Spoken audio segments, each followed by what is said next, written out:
This is Pete Fletzer. On this episode of Around the Galaxy, we're talking to Nerdist personality and writer Dan Casey. As much as I love hearing myself yammer on about Star Wars or Marvel or what have you, there's so many other people out there that have cool things to say, and I want to be able to give a platform for those people to say those things. You're listening to Around the Galaxy. Welcome to episode number 151 of Around the Galaxy, the Star Wars fan talk show. I am your host, Pete Fletzer. Thank you so much for joining us. If this is your first visit with Around the Galaxy, well, welcome aboard. So glad that you could join us. And if you're a return visitor, you know the drill. Well, I think you do. I mean, we've shifted it up a little bit from the beginning of the year. Every Thursday, you're either going to get an episode of Around the Galaxy, like this week, or you're going to get an episode of Podcast of the Wills with my buddy Nick Milkey, who takes the time to do a deep dive into Star Wars canon with a fellow Star Wars fan. And on Saturdays, we bring you Disturbances in the Force, which is a 5-minute Star Wars news digest. No spin, no clickbait. Just give us 5 minutes and we'll give you the galaxy. In addition to that, on Mondays, you get our show called Streaming Star Wars, which is the audio replay from our live Friday night show that we do on YouTube. Nick and I get together, we host a show, and we talk to, sometimes we have a guest, and we talk to you about all the happenings in Star Wars. And well, this week, all the happenings are basically Book of Boba Fett. So we'll dig into that with you on Monday. You can also follow us on all your social media channels at ATGcast. That way you can keep up with the show. You can, look, that was very confusing. I get it. But if you follow us on ATGcast on all your social media channels, you'll know exactly what's going on. You can also head on over to ATGcast.com and you can find information about the shows. You can find previous episodes. You can find links to our merch. And you can get information about how to become an Around the Galaxy ATGcast patron. For as little as $3 a month, not only will you get swag and early access to our shows, but you'll also be able to be a part of the live virtual audience when we record Around the Galaxy and Podcast of the Wills. So head on over to atgcast.com or you can visit patreon.com/atgcast. Hey, I'm not gonna lie, Pete. I am extremely confused by what you were just talking about. Well, welcome aboard ATG3. Thank you for stopping by. Good to see you. Well, it's not by choice. It's part of my work release program from the Clone Wars. Okay, well, I'm glad to see you nonetheless, but I don't really think it's all that terribly confusing. If you subscribe to our ATGcast feed on wherever you get podcasts, you're going to get 3 Star Wars shows a week. Well, of course, that implies that I want 3 Star Wars shows a week. Okay, well, hey, you do join us when we do an Around the Galaxy episode to read a review from one of our listeners. Would you like to do that this week? No, but do I have a choice? Not really, no. Well, before I get to that, I want to ask you, every single podcast that has Star Wars as its subject is talking about Book of Boba Fett this week. Yes.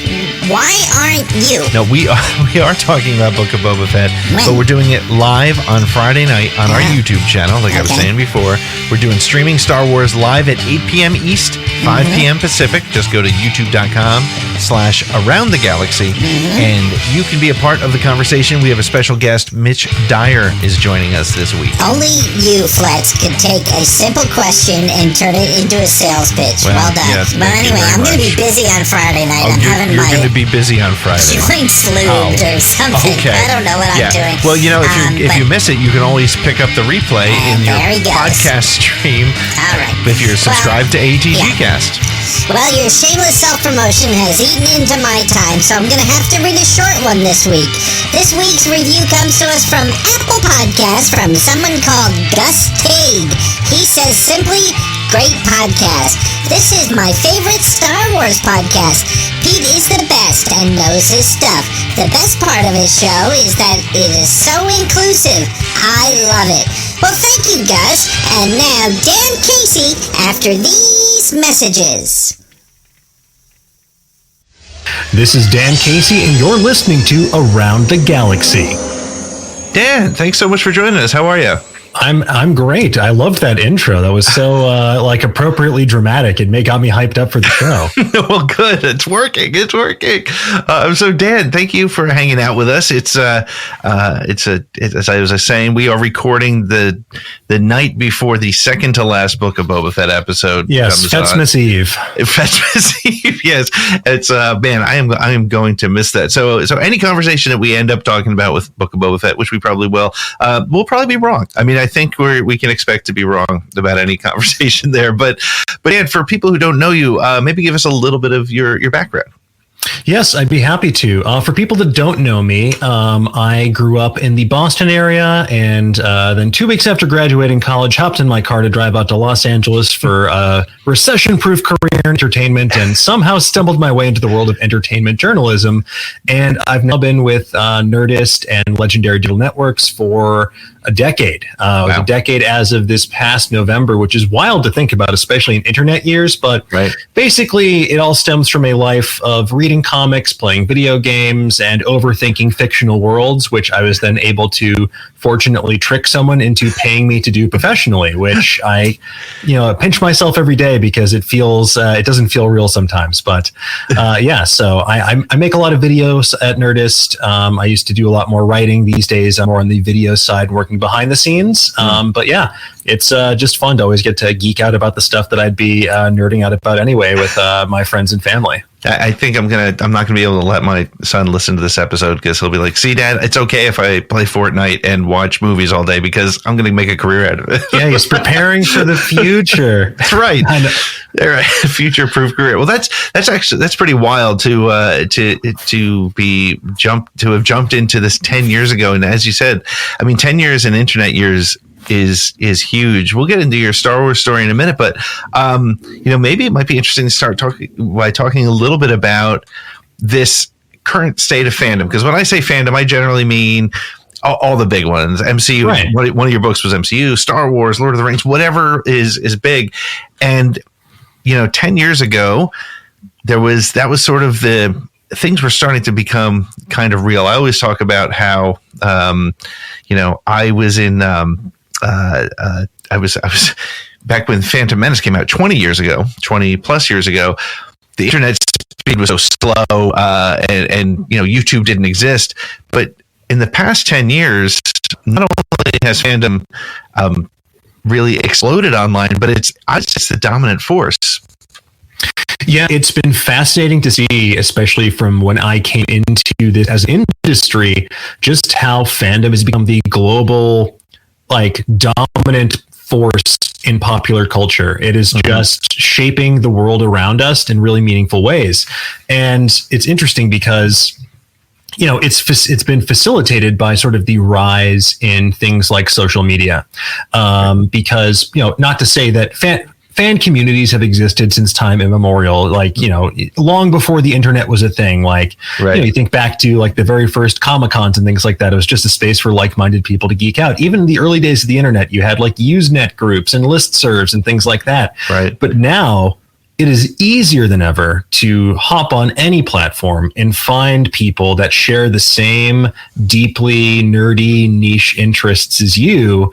And you can find your tribe, you can find your community, and you can find a group of people to, just share that passion with. It's not, you don't have to, it's not like fandom and being a nerd about something is not the dirty word that it used to be. It's kind of it used to be, you'd be like, oh, you like Star Wars, you like Marvel, it's kind of nerdy. Now it's perhaps one of the most mainstream things you can do. And that's pretty cool to see.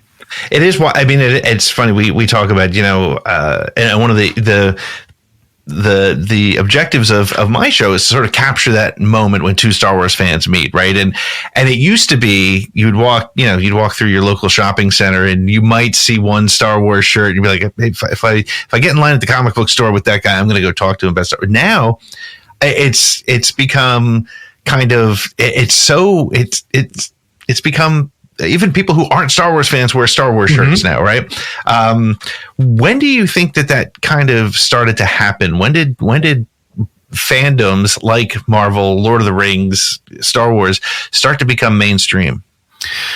I want to say probably with that, I want to say it probably coalesced with the rise of smartphones. So I'd say like that period from like 2008, which coincidentally, the first iPhone Iron Man movie comes out. He's still using, he's talking about MySpace in that movie. That's right. But really accelerated probably, I want to say by 2012, because you've had several years of Marvel movies at that point. You've had these sort of legacy franchises like Harry Potter, Lord of the Rings, even Star Wars. Like there was these online communities just obsessed about them. Right. But that's when you started to see more things like Facebook, Twitter, Instagram really start to take off, and you have this supercomputer in your pocket that you can just like immediately talk about it with or spend endless hours scrolling about it. So I feel like it's that window, because especially with that first phase of the Marvel Cinematic Universe, where you got people to buy into one of the sort of like nerdiest things traditionally, like comic books. Right. We serialized a comic book universe on a massive scale. You got people to adopt that on a massive scale. And then I think from there, it just became sort of open season. Like, not to say that that was the only sort of nerdy property there. You saw people really, there was that big rush in the world of YA lit, where like everyone was trying to find the next Hunger Games, because, when you find these things that translate so well to screen, it just democratizes it for people that maybe didn't know the source material and opens it up to a wider array of people. And, that's when you get that, some people, not gatekeeping per se, but you get you get some folks that feel like, oh, I kind of miss those days when it was just like our little thing. Yeah. But those days are long gone, and you have to find like these new small pockets of fandom as they pop up to feel that again, if that's like the feeling you're chasing. Yeah, no, and I think that's a great point, because I think you're right. Gatekeeping as a practice, if you will, sort of did start to happen in tandem with that, right? Because you suddenly had this new group. I mean, look, I joke about it because I was a Metallica fan back in the 80s, and then they became big, and I was like, it's not my Metallica, and how can you? But you do kind of. I definitely see where that is, and that's the case. You see it with Star Wars, especially because of its age, because it's been around for 45 years. There are people who believe that it's quote unquote their Star Wars, or you're not a fan. How does somebody go about kind of dealing with that? What's your advice? Because I spend way too much time on Twitter. I see the arguments, I see the outbursts, and honestly, there's, in a way, sometimes it's on both extremes. You have the people who are, you're not a fan because you weren't there back in the day. And then you have sort of that other, hey, old fan, this is not yours anymore, which is really not even that's not a great argument to that. But how would you recommend, what's sort of like the advice you might give to somebody who's been in the digital space, the digital fandom space for 10 plus years? So it's interesting, because it's a double-edged sword, because I love what things like Twitter, for example, do. They enable this unique access to creators, to commentators, to critics, to fans all over the world, provides them a platform to speak to each other. But, with that, there's parasocial relationships where people feel like they are friends with someone just because they liked their tweet or something. There is a sense of ownership as a fan that some folks feel. They feel a sense of entitlement that, like, I'm a fan of this, it is mine. Like, when you put it out into the world, it is mine. And they feel a sense of ownership over a creator in a way that can cross certain boundaries. The problem is, like, it used to be a platform, and I think a lot of them used to be platforms to have conversations, but that's not really the world we live in anymore. It feels, especially platforms like Twitter, feel much more fractious, much more divided. It feels like a lot of people yelling the word nuance into a wind tunnel most of the time. And so when you get these conversations where someone is gatekeeping, where someone is complaining, look, they're entitled to their own opinion, but by that same token, you do not have to engage with that person. The block button is your friend. The mute button is your friend, because then they really are just screaming into the void. But if you do try to engage them in good faith, I've found that, like, a lot of times when in the past someone would leave a nasty comment, I would reply something like, hey, thanks for watching. I'm sorry you feel that way. And they would be like, oh my God, I didn't think you would respond to this. I don't know why I did that. I guess I was having a bad day. And so I think there's a certain anonymity to the internet that makes people feel entitled to maybe speak in a way they might not otherwise if they're having that conversation face to face. You know, some people might be rude in person, but right. I don't know. I feel like I try to take a kill 'em with kindness approach when I encounter something like that. And, you know, the world is such a big place. Don't let one loud jerk ruin something that you care about. Yeah. Just mute them, take room, do what you can to make it an enjoyable place for yourself, and just find people that do want to have conversations with you about the thing that you want to talk about. Yeah. The phrase I use all the time is don't yuck someone else's yum. And it's so much easier to scroll by something you disagree with. And it's funny because I think the Star Wars community specifically, and it's only because it's what I'm a part of. And I'm sure if I was a Trekkie or if I was, deep into Tolkien lore or something like that, I would see the same sort of things. But, I have opinions about the Rise of Skywalker, for example. And yeah, I mean, it's great to have as a podcast conversation, but in 280 characters, it's impossible to have that nuanced conversation. And I can see where somebody who loves that movie may take it as me saying that was garbage and your opinion is wrong. And I think that's where the line is. That's kind of where I find it is the people who lead with you're wrong and I'm going to tell you why, or you're wrong and I'm not even going to tell you why because I'm a keyboard coward, right? But it is much easier, I think, to I like what you're saying about sort of curating your own experience, because there is no real reason to why if Dan Casey posts the Rise of Skywalker, my favorite Star Wars movie, I could say I disagree, but why? I mean, why even do that, right? Because we both, hey, you love a Star Wars movie, I love a Star Wars movie. Mm-hmm. For the record, I won't be posting that anytime soon. No offense to anyone for whom it's their favorite. Right. But yeah, no, it is one of those things where sometimes I think the problem with a platform like Twitter is really any social media platform is people take a tweet that you could have just rattled off while you were folding your laundry or just like in the restroom or something, just a really like top line thought that does not merit something you would just say in the ether of your brain. Right. And they take that as the definitive statement that defines you as a person and your views to a T. Right. And it often takes the form of this sort of like bad faith argument where they are then being like, well, you said this. I'm like, yeah, I said this, but like, this is part of I can keep going on. There's context to this that does not fit in a 280 character tweet. So, sometimes I'm definitely down to go back and forth with someone and have a discussion. The way I try to think about it is I want to be critical without being nasty.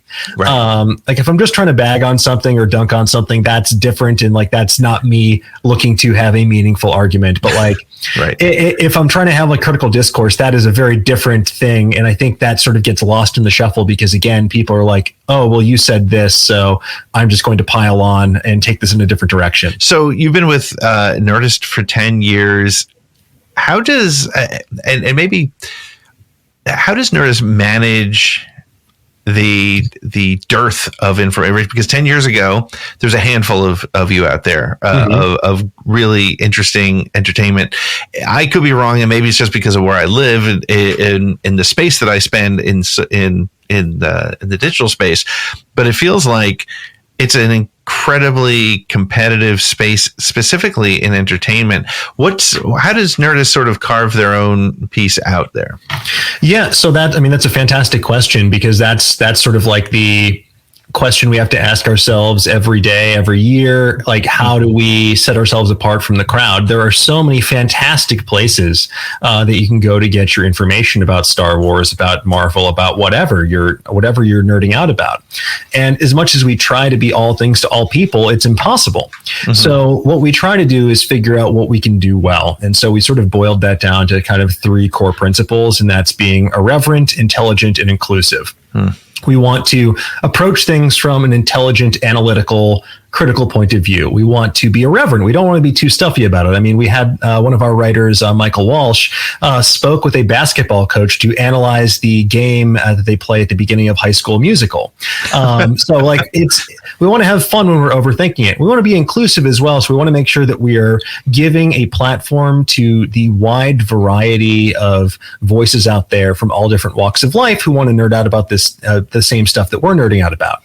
So that's what we try to do. And again, it also, to a certain degree, boils down to personality because, you know, everyone might have a different thought in their head when they think of the Nerdist voice, but we try to make it embody those three principles.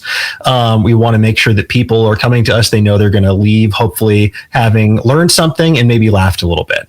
And then we try to build up different people in our community, whether they're writers, on-camera personalities, people behind the scenes, so that they can really shine through. And we want to make sure that's sort of the ethos that goes into everything that we do, because you know, everyone is getting the same press release. Everyone's getting the same 3 like sentences from an interview that is then going through the like aggregation content mill.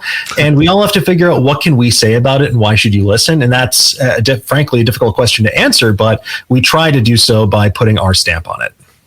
Excellent. And it's worked. As I said at the top, I've been a fan of Nerdist for at least, probably since you've been there. And it is hard to keep that attention. And so I think that's a great way to do it. I think inclusivity is a great way to, an important thing to be thinking about. And, especially because, again, as we were saying, in the digital space, in the online space, that's where some of the challenges, I think, come into the conversation. And you know, you don't need to, it doesn't need to be, you know, a banner you fly on the front of your Twitter page, but as long as that essence is there, I think that's really critical.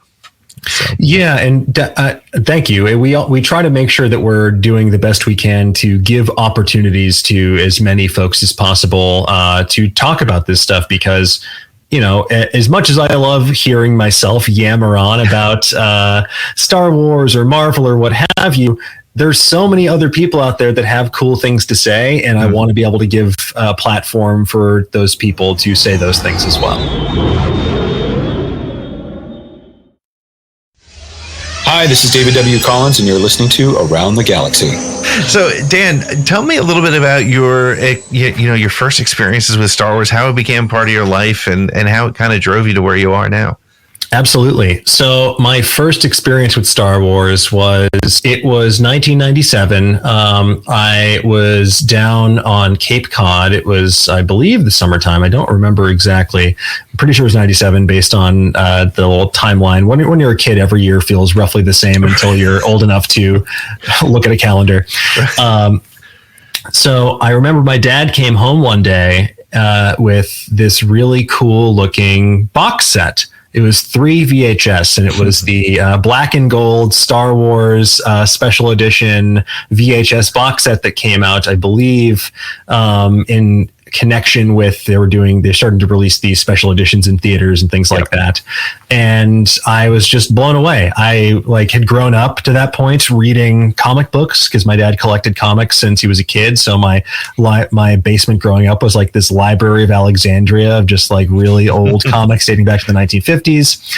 And it was just it just drew me in instantly because you know, it had all these different things that I was really interested in. I got interested in anime from a very young age, and from there, Japanese film. And then, you know, you could see those influences in Star Wars, but even just on its face, this very like almost not a fairy tale, but like this, it's a lot of people call it space fantasy. And that's with Star Wars, like you just get sucked into this tale with these like archetypal characters and such rich world building. And, you know, it's a world that feels like it's existed for a long time. Yeah. And from there, I was just like really intrigued, and I loved the movies. I never really got into the expanded universe too much. I had a bunch of friends. I think I was a little intimidated because I felt like I was pretty into the world of comics. And I was like, I had friends that were like, how can you keep up? I was like, well, they're in my house. I've been reading them for years and years. I didn't know where to start when it came to the Star Wars novels. But I did play some of the video games because I was a big gamer. So that was a nice access point into characters like Kyle Katarn, for example. Oh, yeah. But For the most part, it was just I really just loved the movies, and then I remember going to see the prequels in theaters and being like, "Huh, these are different. These feel different." And like I still don't. They're not my favorite, but I appreciate them now that I'm older and like have considered what they were trying to do. When I see like, when you see like, here's the big through line. And I think back to that George Lucas quote after seeing The Phantom Menace, I may have overdone it in a few places. Yeah. And so, my long-winded point being that box set was my introduction to the world of Star Wars. And it just kind of fostered a lifelong appreciation for that world in particular. But I would say that, it really wasn't until writing the book that I really got to dig deep and think about some of these other aspects of the Star Wars universe that I really admired and really liked. And for me, it always comes back to world building and these cinematic influences and, some of the weirder parts of the Star Wars universe. I always found myself, I was a big Muppet fan when I was a kid. So I always loved all the weird creature effects and puppets. Like, love Max Rebo when he showed up on Book of Boba Fett. Lost my mind. If anything happens to him in these final 2 episodes, I'm sure we'll find out that right after this drops that he dies tragically to save Boba. Big shootout at the cantina, but it's just it's been something that's been a part of my life for a long time, and just one of those things that's always felt like it's been there as well.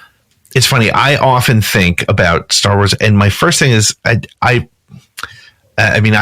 told this story before. I presented at a very small local science fiction convention years ago when I was working for Star Wars Galaxy, and I led off by saying Star Wars is not science fiction, which of course I do remember like vividly. There were a couple of fans in the back who like literally got up and left. They're like, all right, I'm not sitting through this.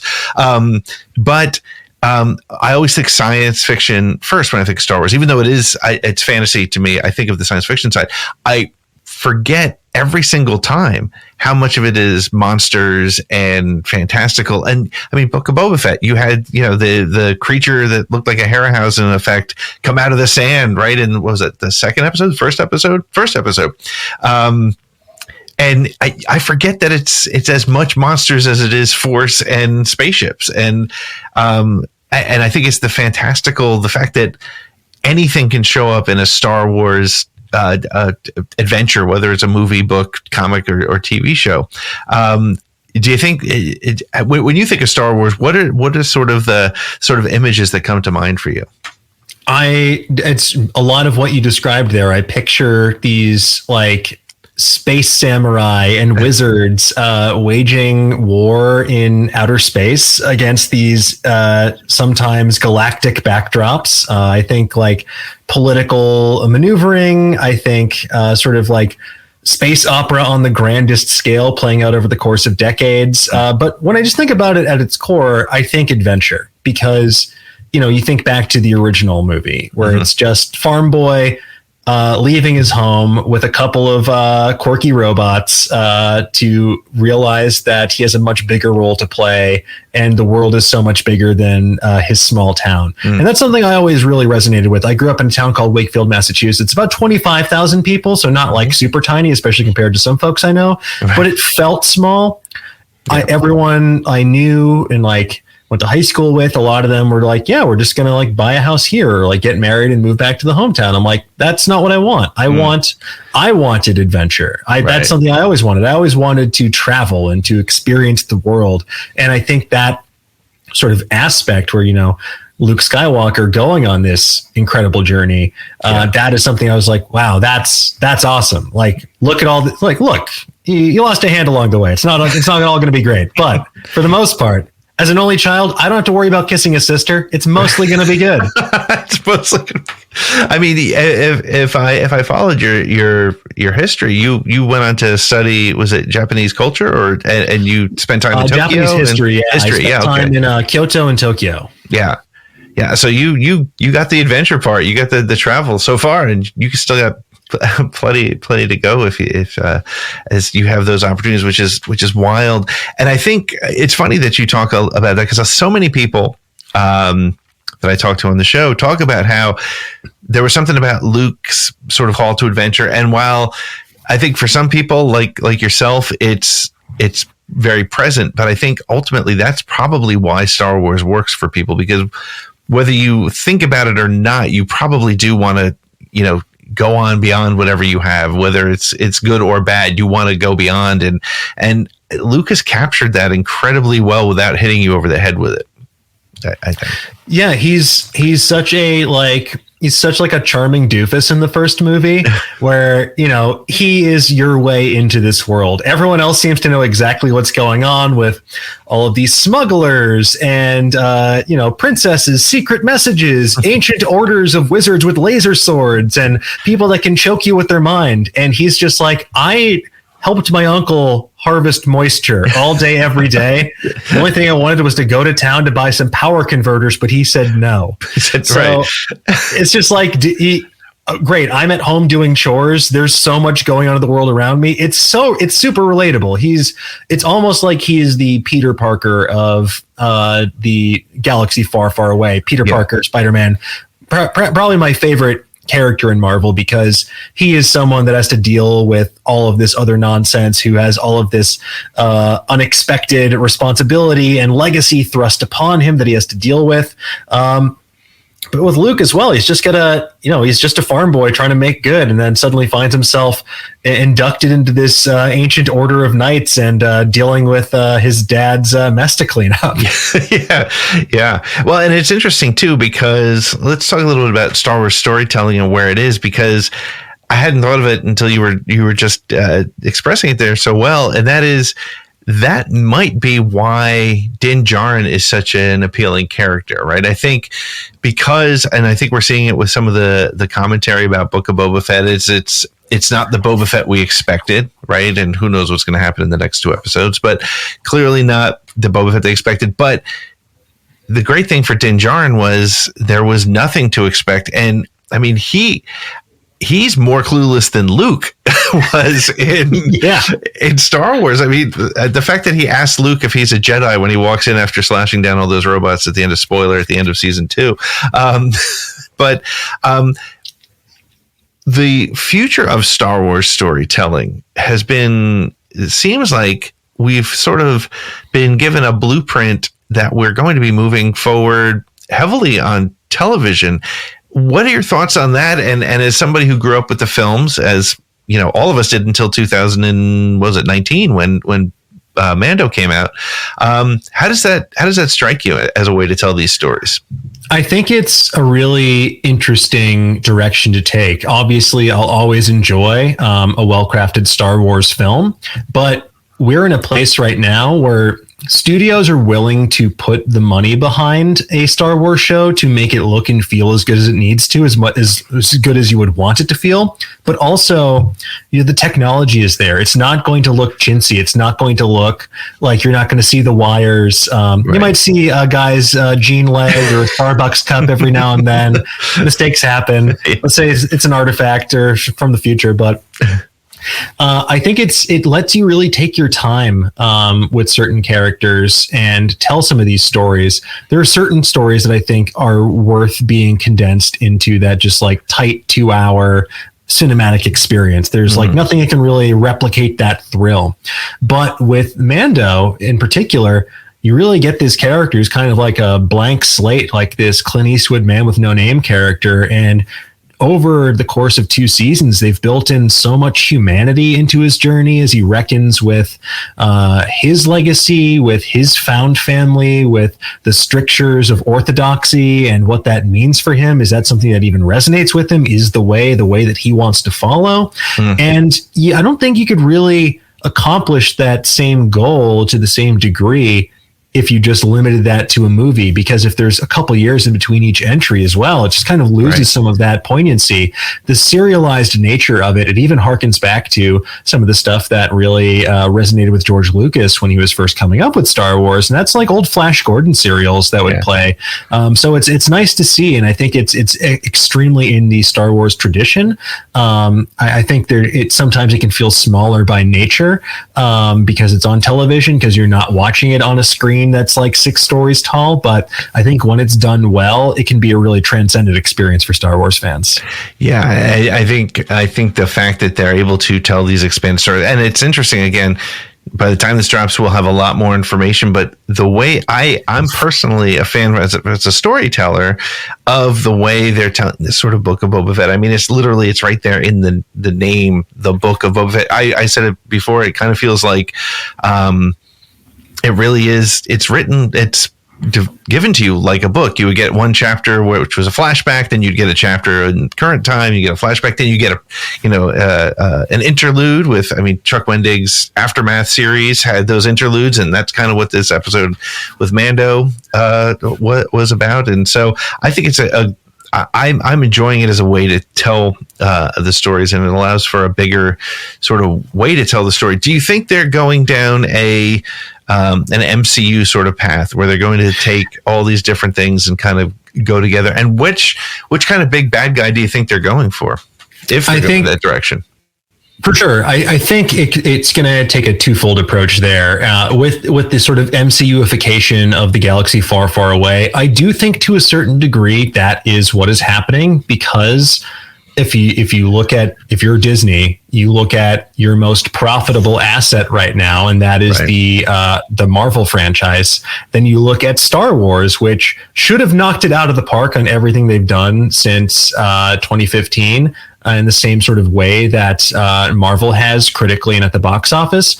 And you probably want to be creating that sense of connectedness because you want people to be hanging on every new entry that drops. And I think they are, but I think by making everything feel like must-see appointment television, movie-going, etc., you can accomplish that. So I do think they've even said that shows like The Mandalorian and Rangers of the New Republic and Book of Boba Fett are all going to coalesce, and they might even have some like big crossover events or like tie into a larger event down the line. I think very clearly the main villain they're teeing us up for, because we find out that, spoiler alert if you haven't seen Chapter 5 yet, that Din Djarin did not summarily execute Moff Gideon, which would be pretty out of character for him if he did. Right. So he's still lurking out there. I don't trust the New Republic has their stuff together to keep him in custody for very long. Right. I think those are going to culminate in some sort of mission to retake Mandalore ultimately, which he will probably take none too kindly to. But I could see them also tying in a larger villain like Admiral Thrawn or someone further down the line. I feel like they need to, Moff Gideon's great, but we've seen him. We've already had battles with him. I think, with Star Wars, I think like the rule of two, there's always going to be someone else behind the scenes. And obviously we know that he's working for Mecha Palpatine by the time we get to The Rise of Skywalker, but I'd love to see someone else in between, like some other like malevolent figure, or maybe just even someone that we haven't seen before, because that's what I'm excited about. Why I think I liked Mandalorian so much is because it felt like an aspect of the galaxy far, far away we hadn't seen as much. I liked seeing a story that wasn't about people named Skywalker or Palpatine. It was nice to see this different aspect, because for the past several decades, those were the main people we were concerned with, and rightly so. But if it's an entire galaxy, show me the galaxy. And that's why I'm excited for things like the High Republic, for example. Yeah, because it also, and I think that was one of the issues with the prequels, right? And like you said, it's interesting how my mind has changed dramatically on the prequels. I've said it before, I walked out of Phantom Menace and was like, I don't know what I just saw, and I don't think I liked it. Now, it's weird to say, but Phantom Menace may be one of my top 5 Star Wars movies. And so it's interesting how that comes around. It's really, it's wild to watch the way these stories are coming together. But where I was going with the prequels was, you knew how it was going to end, right? I mean, if you had the soundtrack for the Phantom Menace, you also knew that Qui-Gon was going to die in the first movie, but that's a whole other bizarre situation. But you kind of knew where the story was going. And so that is one of the great things about Mandalorian. Even, Book of Boba Fett, we don't know how Boba Fett's story ends. So, we will by the time this drops, but yes. We don't know where it ends overall. And so that's exciting. And because it really does have that anything can happen kind of feel, which I think has been missing from Star Wars. Even the expanded, although I was never a big expanded universe person, like, the great expanded universe books like Leia, Princess of Alderaan, like great book, but you knew what was going to happen with most of the characters. So they became sort of backstory versus forward story, if you will. Right? Yeah, it's always like an odd balancing act between wanting to fill in gaps in the canon and making it feel like needless minutia, right. Or ultimately purposeless. I might be in the minority on this, but with Rogue One, as cool as it was to see like Darth Vader's lightsaber glow in that hallway and just slash people to ribbons when you realize that it's leading directly into the first moments of A New Hope. Right. I would have been fine without that because it felt like, okay, you told this really like fascinating story about a suicide mission for one of the most important aspects of this rebellion. How did they get the plan to the Death Star? That's a really cool question to answer. But then it just felt like that, and that's where I raise an eyebrow over the sort of like MCU-ification of Star Wars. I don't need to see what happened like the 6 seconds before every single other entry. Right. I like having the sense that some time passes and like their job as storytellers, my job as an audience member to pick up on those clues, to piece it together. And I think you can have more fun there without having everything so rigidly defined, like down to the minute.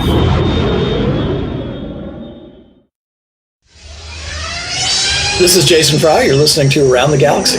Well, Dan, I come to this point in the show where I have a 10-question segment. It's kind of like Inside the Actors Studio. There's 10 Star Wars questions. There's no wrong answers. Okay. I won't judge you. People listening absolutely will because of course, social media. Star Wars fans? It doesn't sound like them. Hit him at Dan Casey. Tell him why he's wrong. But no, I'm just kidding. So no, please. don't do that. Don't. He's a nice guy. But I'll just ask you this question. You can give as long or short an answer as you like, and let's jump to it. So, what is your favorite Star Wars movie, TV show, or book? My favorite Star Wars movie, TV show, or book? That is a great question.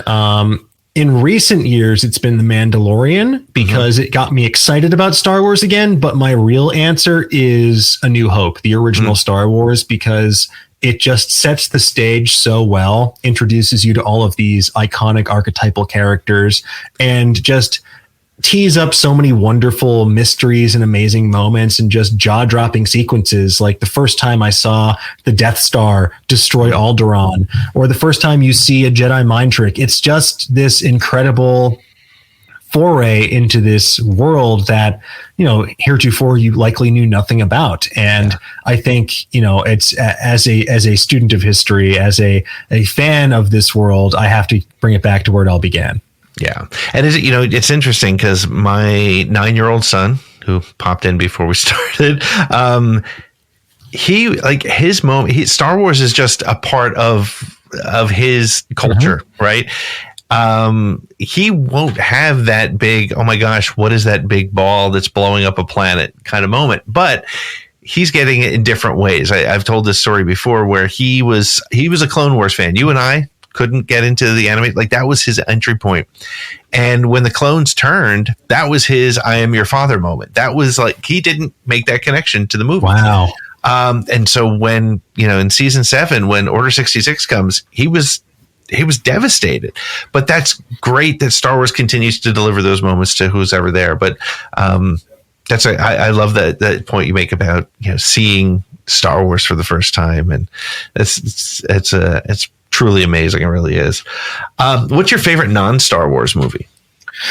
As in any movie that's not a Star Wars movie. Any movie that's not a Star Wars movie. That is a much harder question. One that should probably have an answer locked and loaded. So I'm going to just say the first thing that I thought of, because it's probably my gut telling me this is the answer, and that is Princess Mononoke, Studio Ghibli, Hayao Miyazaki. Yeah. Another 1997 classic, very formative year, clearly.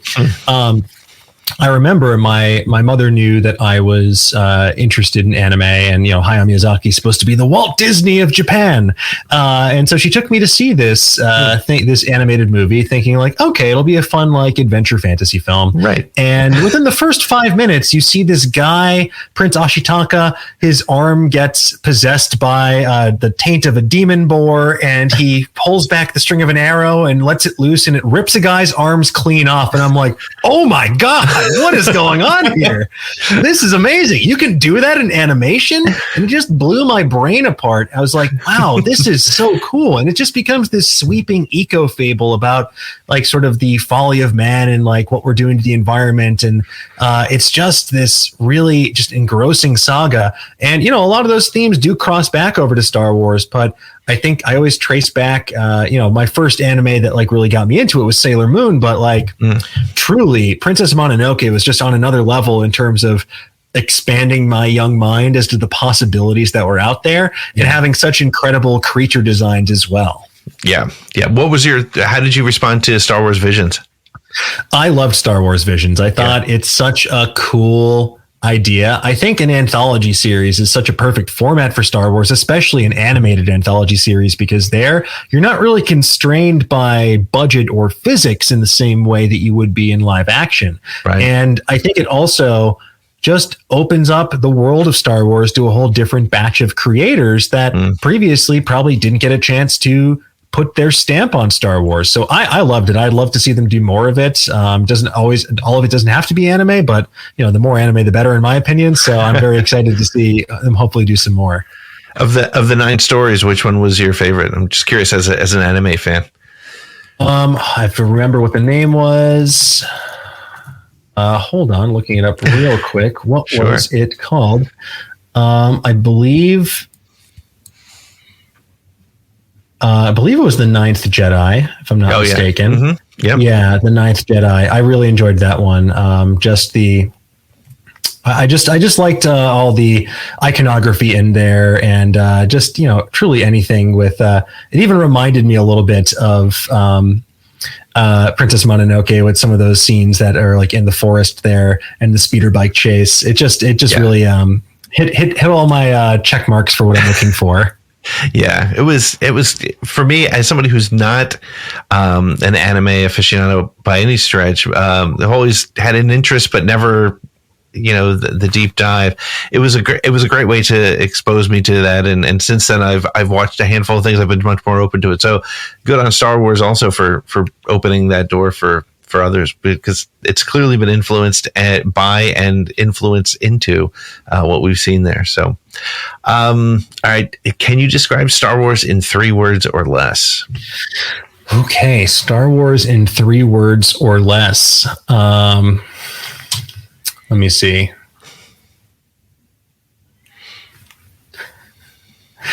Daddy issues galore. That is a good one. Yeah, so a little reductive, but I had only a few words to work with. Right, boiling it down to its base form. Yes, I love that. It continues to be a problem everywhere you look. Great. So, what is your favorite Star Wars sound effect? That is a really good one. The trite answer is probably the lightsaber igniting, but I think in recent, my favorite recent Star Wars sound effect, apart from Wilhelm scream, which I will always be delighted by to no end,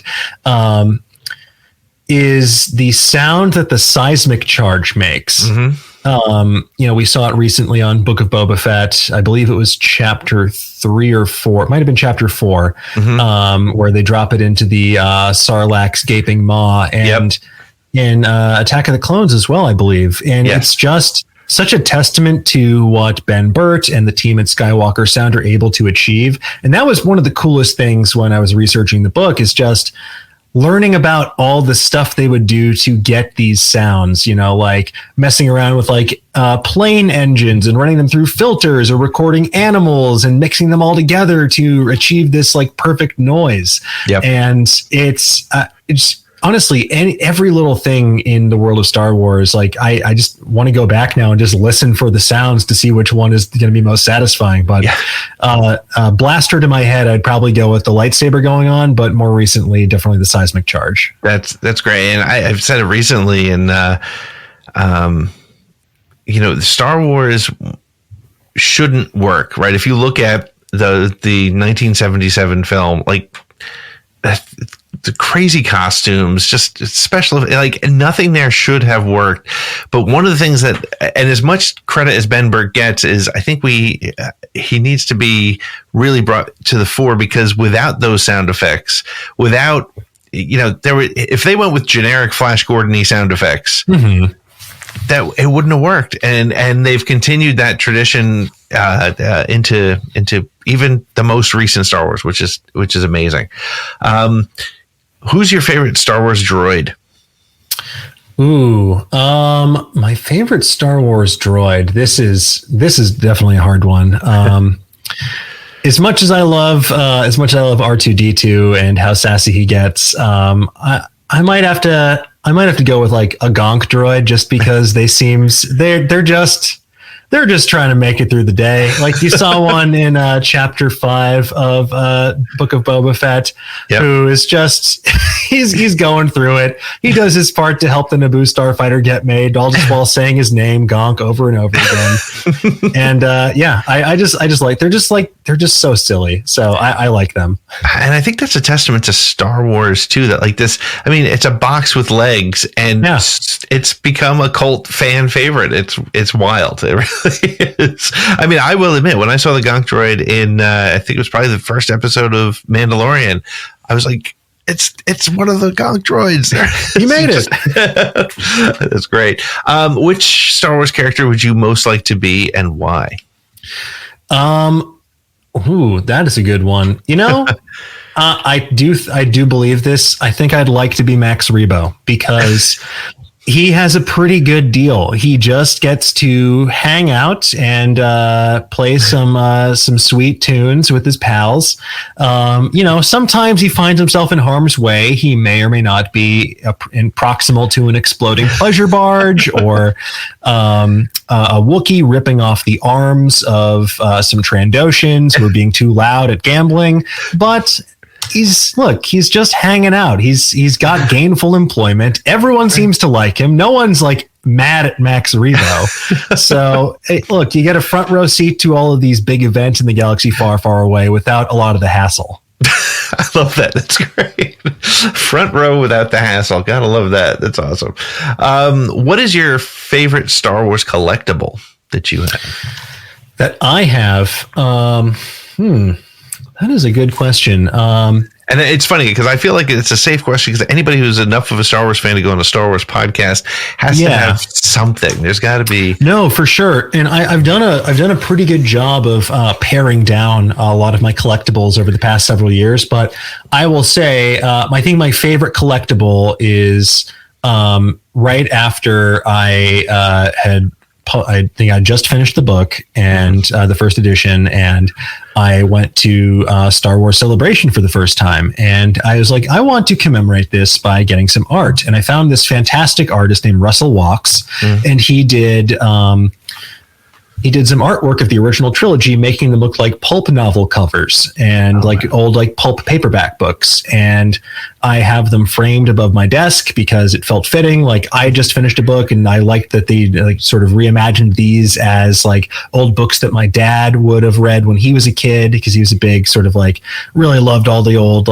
Conan the Barbarian, Doc Savage stuff, really sort of pulpy paperbacks that had been through the ringer. So I think it's probably that. That's definitely something that I always look at. It makes me smile.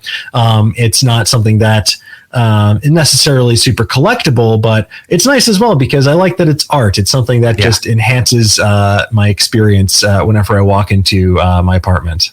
That's great. I love that. That's very cool. And I think that's what's cool about Star Wars collectibles as well, is it's not always the most expensive or most valuable thing in the collection. There's something about, whether it's, one of my favorites is a friend of mine sent me an old 1977 Stormtrooper action figure.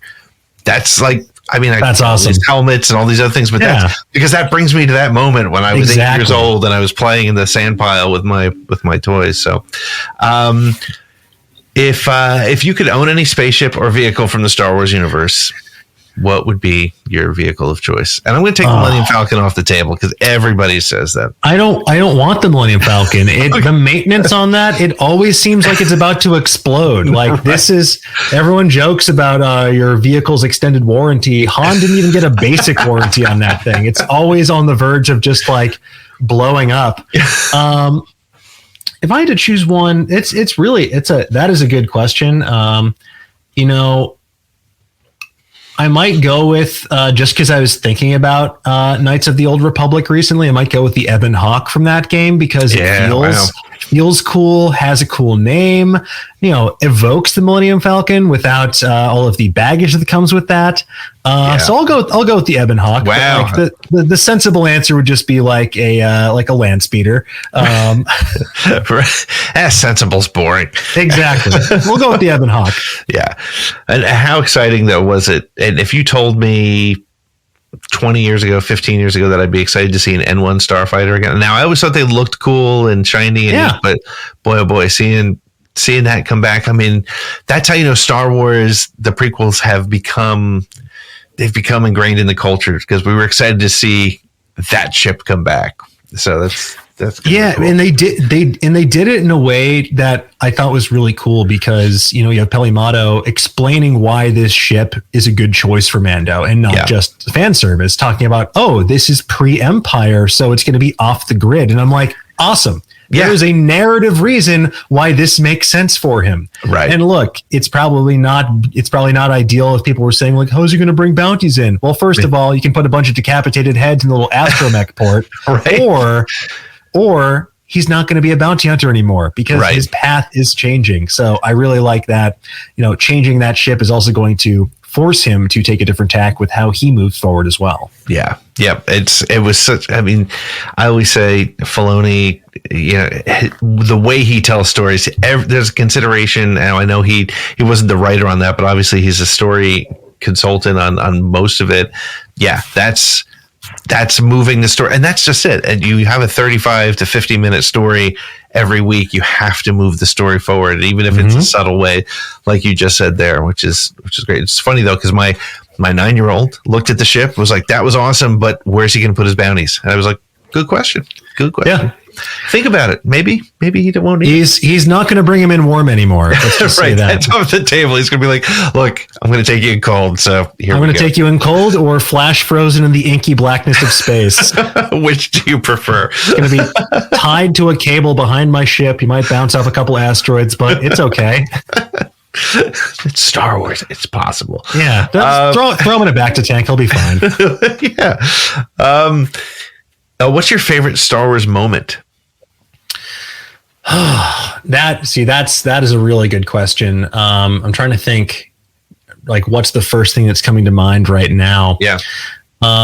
Favorite Star Wars moment.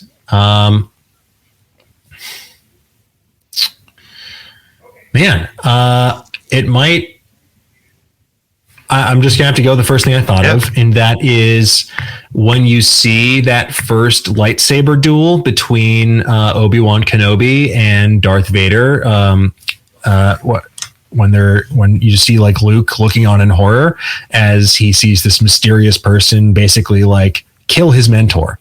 Right. And it's one of those things where you really get the sense of just how high stakes everything is. And there's going to be tragedy in this movie as well, beyond even just, beyond the tragedy of seeing a planet get obliterated. It's the tragedy of seeing someone that you've cared about and that you've been invested in this movie die in front of you and in front of the character that is your way into this story. And obviously not the most impressive lightsaber duel in the series, but I think certainly the most impactful. Yeah. Wow. That's great. Cool. I love that thought. And it is interesting how that lightsaber battle still works. I can watch that still, knowing full well that I've seen Obi-Wan and Vader fight in lava, jump over each other, and that one still works because it's just the tension that's there is so important. And that's one of those things that has evolved as the story has and hasn't gotten changed. It just has gotten more powerful, which is pretty important. The last question on this list is, what is your go-to Star Wars quote? What is my go-to Star Wars quote? Trying to think I know what it is. I love doing the stupidest Palpatine voice possible to my friends and telling them to do it. That's not a bad Palpatine voice. No, you get a workshop it a little bit. It's hard to do it cold, but it's always he's got this like very like crunchy, swampy texture to his voice. And it's just very fun to do with your friends when they least expect it. And it's a great meme when you need to respond to things. Exactly. There's never a bad time for prequel Palpatine. Oh man, and that's one of those movie moments that when I saw the film the first time, I didn't take into account how hugely important. And again, the way things work on multiple levels. It just works on multiple levels. I'll just leave it at that. Otherwise, we'll do an hour on the Rise of the Revenge of the Sith. We didn't talk much about it, but I'd love to talk if you have a couple minutes about the 100 things Star Wars fans should know and do before they die. Because you also did one for Marvel. So tell us a little bit about the book and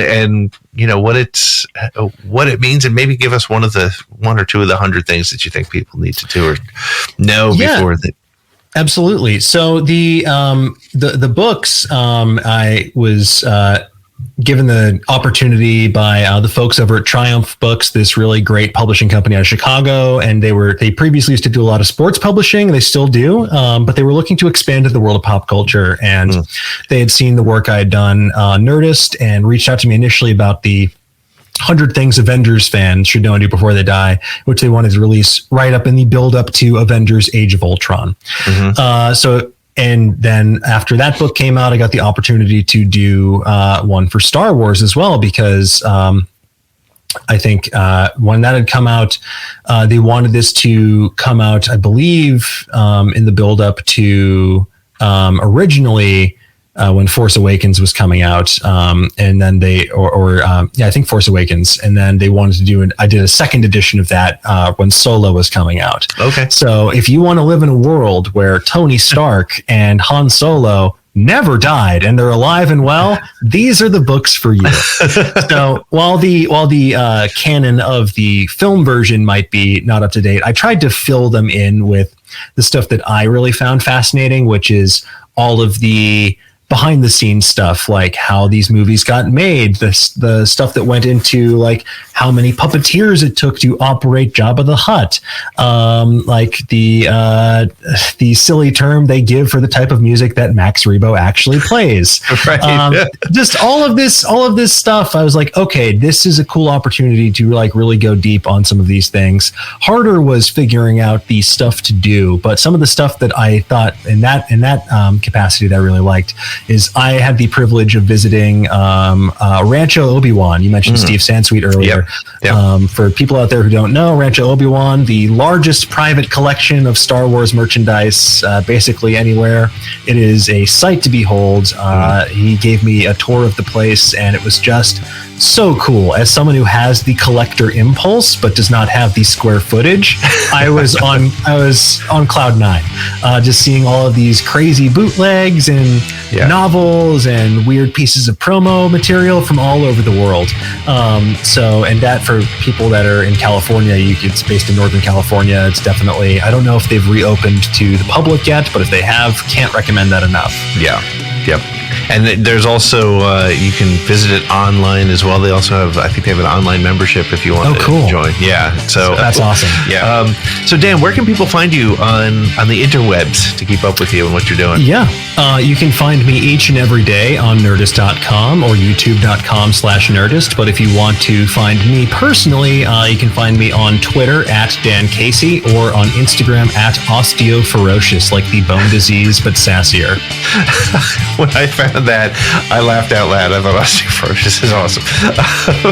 Well, Dan, thank you so much. This was a ton of fun. I really appreciate you taking some time out of your day and hanging out with us and talking Star Wars. Oh, the pleasure was all mine. Thank you so much. Well, that wraps it up for this episode of Around the Galaxy. Thanks to Dan Casey, and thank you for listening. If you had fun, please like, subscribe, share, rate, and review it. Better yet, go onto Twitter and hit us up at ATGcast with the hashtag ATG3rules. And, hey, maybe you'll win something. I don't know. I'm not making any promises. Our show has been copyright 2022 Pete in the Seat Studios. You can head on over to ATGcast to find out more information about the show. Join us on Patreon at patreon.com/ATGcast. The music is by a band called Silver Colored Knob, which you can find on Spotify or Apple Music. And, yeah, I guess that's it. May the Force be with you. Roger, Roger.